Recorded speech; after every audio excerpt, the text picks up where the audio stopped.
विष्णुर्ममकृतः पातु कृष्णो रक्षतु पृष्ठतः हरिर्मे रक्षतु शिरो हृदयं च जनार्दनः मनो मम ऋषिकेशो जिह्वां रक्षतु केशवः पातु नेत्रे वासुदेवः श्रोत्रे सङ्कर्षणो विभुः प्रद्युम्नः पातु मे घ्राणम् अनिरुद्धस्तु चर्मचः वनमालागलस्यान्तं श्रीवत्सेज रक्षता ददः पार्श्वं रक्षतु मे चक्रं वामं दैत्यनिवारणम् दक्षिणं तु गदा देवी सर्वासुरनिवारिणी उदरं मुसलं पातु पृष्ठं मे पातु लाङ्गलम् ऊर्ध्वं रक्षतु मे शृङ्गं जङ्घे रक्षतु नन्दकः पार्ष्णे रक्षतु शङ्खश्च पद्मं मे चरणाउभौ सर्वकार्यार्थसिद्ध्यर्थं पातु मां गरुडः सदा वराहो रक्षतु जले विषमेषु च वामनः अटव्यां नरसिंहं च सर्वतः पातु केशवः हिरण्यगर्भो भगवान् हिरण्यं मे प्रयच्छतु साङ्ख्याचारस्तु कपिलो दातु साम्यं करोतु मे श्वेतद्वीपनिवासी च श्वेतद्वीपं नयध्वजः सर्वान् सूदयतां शत्रून् मधुकैटभमर्दनः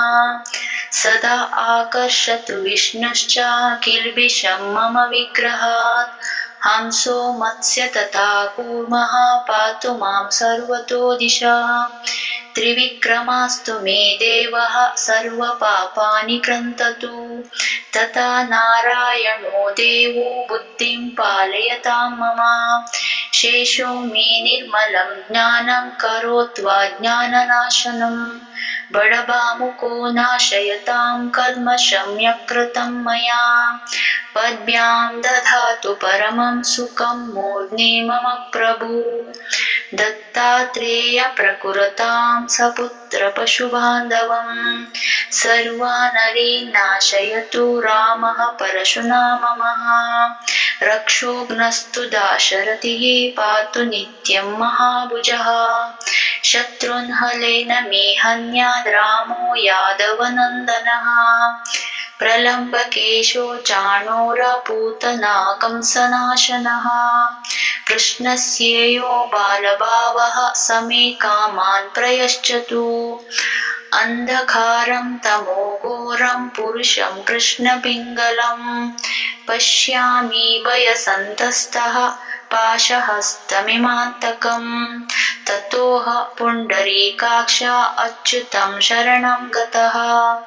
धन्योऽहं निर्भयो नित्यं यस्य मे भगवान् हरिः ध्यात्वा नारायणं देवं सर्वोपद्रवनाशनं वैष्णवं कवचं बद्ध्वा विचरामि महीतरे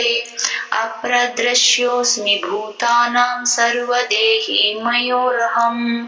स्मरणात् देवदेवस्य विष्णोरमिततेजसा